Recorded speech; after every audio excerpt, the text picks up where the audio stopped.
अस्सलाम वालेकुम students, my name is Madiha. इस वीडियो के अंदर मैं आपके साथ EFNS के एक्सपीरियंस क्वेश्चंस शेयर करने लगी हूँ। आपने बड़े ध्यान से इनको देख लेना है।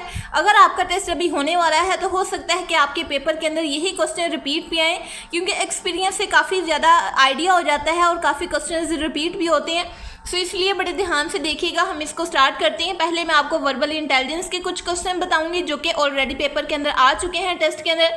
फिर बायोलॉजी के होंगे, फिर केमिस्ट्री के होंगे, फिर फिजिक्स के होंगे, फिर इंग्लिश के होंगे। उसके बाद दोबारा वर्बल इंटेलिजेंस के एक और एक्सपीरियंस से लिए गए, फिर नॉन वर्बल के, फिर अकेडमिक के इकट्ठे होंगे।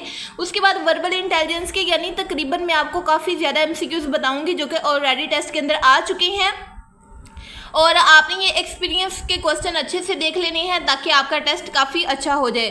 तो चलें बगैर टाइम वेस्ट किए हम इसको स्टार्ट करते हैं। क्वेश्चन नंबर 1 है, सीरीज़ का क्वेश्चन है। 3 है, 8 है, फिर 18 है, फिर 38 है, फिर 78 है। तो इसके बाद हमने बताना है तो इसका करेक्ट आंसर 158 होगा, क्योंकि ये इसका पैटर्न इस्तेमाल हो रहा है, यानी कि पहले जो 2 है उसके साथ मल्टीप्लाई किया जाता है और उसके बाद उसके अंदर +2 कर दिए जाते हैं तो आंसर आ जाता है। लाइक देखें 3 है, 3 के उन्होंने क्या किया, 2 के साथ मल्टीप्लाई किया तो आ गया 6, 6 के अंदर उन्होंने 2 प्लस कर दिए तो आंसर आ गया 8।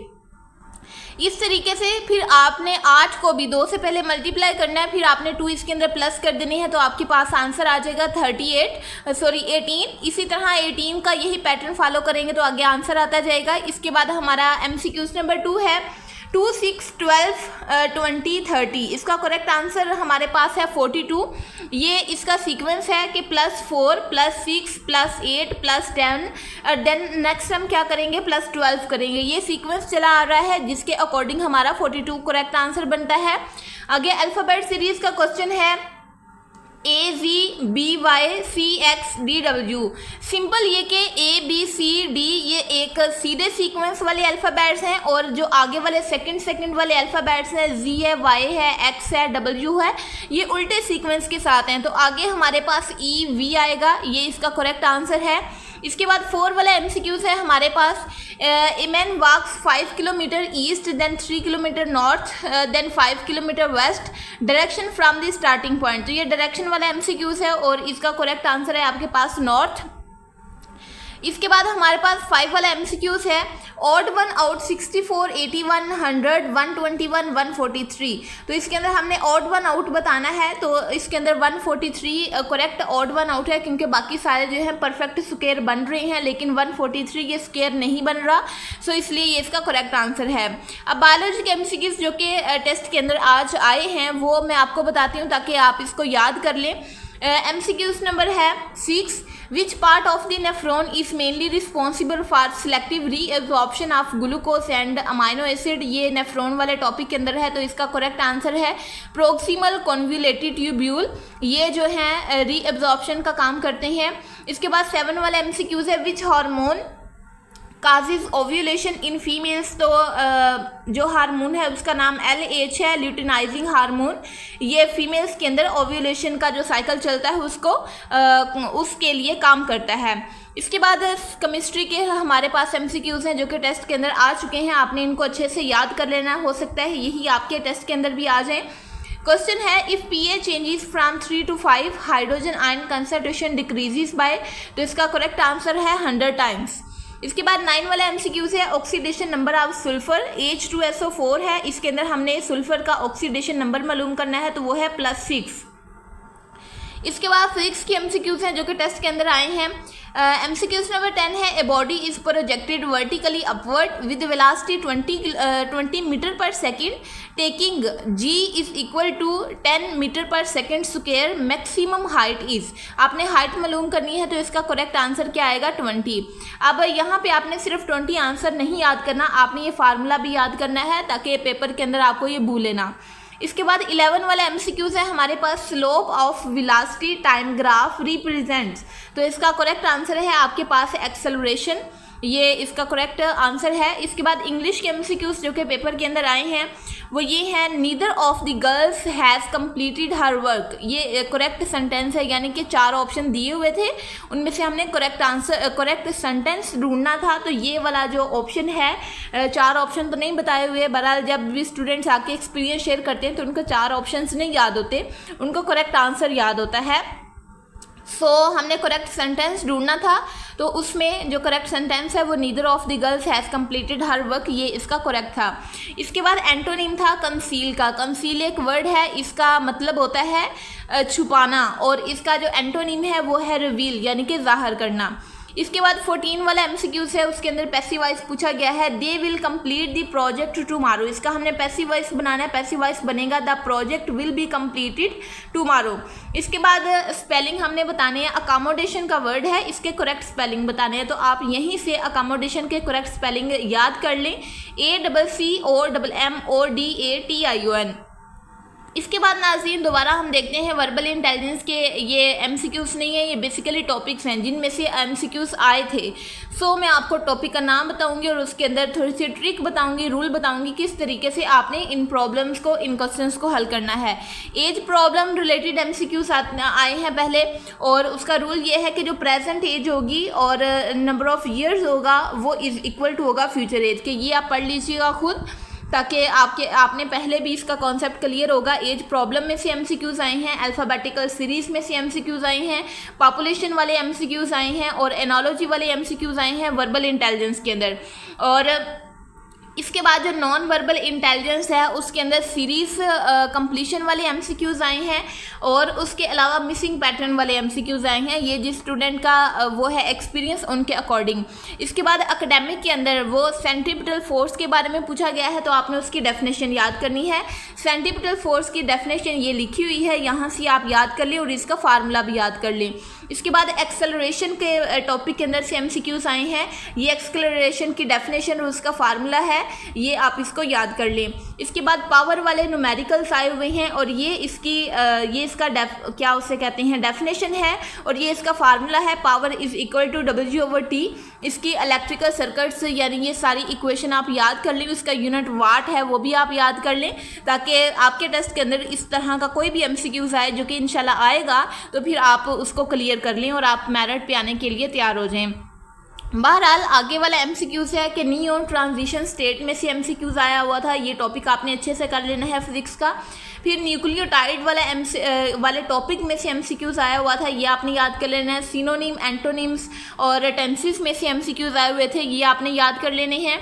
अब नेक्स्ट डायरेक्ट इनडायरेक्ट स्पीच में से भी एमसीक्यूज आए हुए हैं, तो इन टॉपिक्स को आप अच्छे से कर लीजिएगा।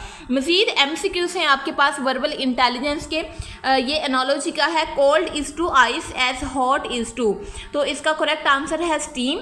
आगे ऑड वन आउट का एमसीक्यूज है, अमेरिका है, अफ्रीका है, एशिया है, यूरो है, तो ये तीनों कंट्रीज़ हैं, लेकिन जो यूरो है ये एक कंट्री ने कॉन्टिनेंट नहीं है, ये करेंसी का नाम है, इसलिए यूरो यहाँ पे डिफरेंट है, ऑड वन आउट है। फिर आगे 33 वाला एमसीक्यूज है, S is coded as GIK, how MOQ coded. तो नीचे ये आप देख सकते हैं इसकी एक्सप्लेनेशन भी, कि ए के बाद उन्होंने कितने अल्फ़ाबेट छोड़े हैं, 6 पोजीशंस छोड़ी हैं, तो जी आ गया है। फिर आगे सी लिखा हुआ है, सी के बाद उन्होंने 6 अल्फ़ाबेट छोड़ के आई लिख दिया है, ई के बाद 6 अल्फ़ाबेट छोड़ के के लिख दिया है, तो हम भी MOQ का ऐसे ही आगे आगे 6 अल्फ़ाबेट छोड़ेंगे, तो हमारे पास आंसर आएगा SUW। आई होप सो कि आपको क्लियर होगा, नहीं है तो आप इसका स्क्रीनशॉट ले लें ताकि बाद में आप इसको खुद पढ़ सकें। इसके बाद नॉन वर्बल इंटेलिजेंस का दोबारा एक्सपीरियंस है। स्टूडेंट का कहना है कि फिगर मैट्रिक्स में से एमसीक्यूज आए थे, फिगर एनोलॉजी में से एमसीक्यूज आए थे, मिसिंग फिगर में से एमसीक्यूज आए थे, और मैट्रिक्स वाले टॉपिक में से एमसीक्यूज आए थे। ये आप इसका स्क्रीनशॉट ले लें, यहाँ पर ट्रिक्स लिखी हुई हैं कि किस तरीके से आपने इन एमसीक्यूज को हल करना है। इसके बाद ऑड वन आउट वाले में से एमसीक्यूज आए थे, शेप को रोटेट करने वाले में से एमसीक्यूज आए थे, लाइंस इंक्रीजिंग डिक्रीजिंग वाले में से एमसीक्यूज आए थे, और अल्टरनेटिंग शेड में से एमसीक्यूज आए थे। इसका भी आप स्क्रीनशॉट ले लें। और इसके बाद बायोलॉजी के एमसीक्यूज ही शेयर किए गए हैं कि एटीपी सिंथेसिस माइटोकॉन्ड्रिया के किस पार्ट में प्रेजेंट होता है, तो जो एटीपी सिंथेस है वो एटीपी को बनाने वाला इंजाइम है, और ये प्रेजेंट होता है इनर माइटोकॉन्ड्रियल मेम्ब्रेन के अंदर। इसके बाद 44 वाला एमसीक्यूज है, कंपेटिटिव इनहिबिटर एंजाइम के किस पार्ट से बाइंड करता है। तो जो कंपेटिटिव इनहिबिटर है वो एक्टिव साइट पे बाइंड होता है। 45 वाला एमसीक्यूज है, GABA किस टाइप का न्यूरोट्रांसमीटर है। तो ये एक इनहिबिटरी ट्रांसमीटर है, ये आप याद कर लीजिएगा। इसके बाद 46 वाला एमसीक्यूज है, मेडुला ओब्लांगेटा प्राइमरली किस फंक्शन को रेगुलेट करता है। तो इसका फंक्शन है ब्रीदिंग और हार्ट बीट, और it regulate important involuntary autonomic functions, यानी कि जो ऑटोमेटिक फंक्शंस होते हैं हमारी बॉडी के अंदर उनको कंट्रोल करता है मेडुला ओब्लांगेटा। इसके बाद 47 वाला एमसीक्यूज है, सिकल सेल अनीमिया किस वजह से होती है। तो इसका करेक्ट आंसर है म्यूटेशन। सिकल सेल अनीमिया एक बीमारी है जो कि म्यूटेशन की वजह से होती है, और म्यूटेशन हम कहते हैं ना तब्दीली को, और वो तब्दीली अगर हीमोग्लोबिन जीन के अंदर हो जाती है तो देन हमें सिकल सेल अनीमिया की डिजीज़ होती है। इसके बाद 48 वाला एमसीक्यूज है, ए प्रोटीन है जिसके 574 अमाइनो एसिड्स हैं, तो उसके अंदर पेप्टाइड बॉन्ड कितने होंगे। तो इसका करेक्ट आंसर है 573। आपको पता है कि 2 अमाइनो एसिड जो हैं वो आपस में एक पेप्टाइड बॉन्ड से मिलके बने होते हैं, और टोटल अगर 574 अमाइनो एसिड्स हैं तो उनके अंदर 573 पेप्टाइड बॉन्ड्स होंगे। इसके बाद 49 वाला एमसीक्यूज है, ह्यूमन ब्लड में प्लाज्मा अप्रोक्सीमेटली कितना होता है। तो जो प्लाज्मा है वो अप्रोक्सीमेटली 55% होता है। आगे 50 वाला एमसीक्यूज है, यूरिक एसिड अकामुलेशन किस कंडीशन का काज बनती है। तो जो यूरिक एसिड जब अकामुलेट हो जाता है यानी कि इकट्ठा हो जाता है तो उसके में गाउट एक बीमारी है वो होती है। इस एक कंडीशन का नाम है, वो कंडीशन क्रिएट हो जाती है। अब पर्सनैलिटी के जो सिचुएशंस वहाँ पे दी गई थी, जो स्टेटमेंट वहाँ पे दी गई थी, कुछ एमसीक्यूज हैं उनमें से। अब उसमें से पहली स्टेटमेंट ये है, आई रिमेन काम इन स्ट्रेसफुल सिचुएशंस। अब इसका आंसर आप कुछ भी लगा सकते हैं, वहाँ पे 4 ऑप्शन होंगे, agree, not agree, strongly agree, disagree, neutral. तो आपने अपनी सिचुएशन के अकॉर्डिंग, अपनी पर्सनैलिटी के अकॉर्डिंग आपने वहाँ पे इसका आंसर निकालना है। फिर 52 है, I take responsibility for my mistakes. इसका भी आपने अपनी पर्सनैलिटी, आप इस चीज़ को किस तरीके से लेते हैं, अपनी पर्सनैलिटी के अकॉर्डिंग आपने इसका आंसर निकालना है। फिर 53 वाला एमसीक्यूज है, I continue trying even when A task becomes difficult. तो अपनी पर्सनैलिटी के अकॉर्डिंग आप ये काम किस तरीके से करते हैं, एग्री है, डिसएग्री है, स्ट्रोंगली एग्री है, स्ट्रोंगली डिसएग्री है, या फिर न्यूट्रल है। जो भी आप लगाना चाहिए आपने लगा देना है अपनी पर्सनैलिटी के अकॉर्डिंग। फिर लास्ट वाला एमसीक्यूज है, I make decisions with confidence. इसका भी आंसर आपने अपनी पर्सनैलिटी के अकॉर्डिंग लगाना है। तो बच्चों आई होप सो कि आज का ये जो एक्सपीरियंस है, जो एक्सपीरियंस के क्वेश्चंस हैं, ये आपके लिए काफ़ी हेल्पफुल हुए हैं। वीडियो अच्छी लगी है तो इसको उन लोगों के साथ शेयर करें जिनको इसकी ज़रूरत है, जिनका भी टेस्ट होने वाला है, ताकि उनका जो टेस्ट का एक्सपीरियंस है उनको पहले से मिल जाए और उनका टेस्ट अच्छा हो जाए। और अगर आपने अभी तक टेस्ट नहीं दिया और काफ़ी दिन हैं आपके टेस्ट के अंदर, तो चैनल के साथ जुड़े रहिए, चैनल को सब्सक्राइब कर लें, ताकि मज़ीद एक्सपीरियंस वाली कोई भी वीडियो आती है, एजुकेशनल वीडियो आती है, तो वो आप तक सबसे पहले पहुँच जाए। तो मिलते हैं नेक्स्ट वाली वीडियो में, तब तक के लिए अपना ख्याल रखिएगा। अल्लाह हाफिज़।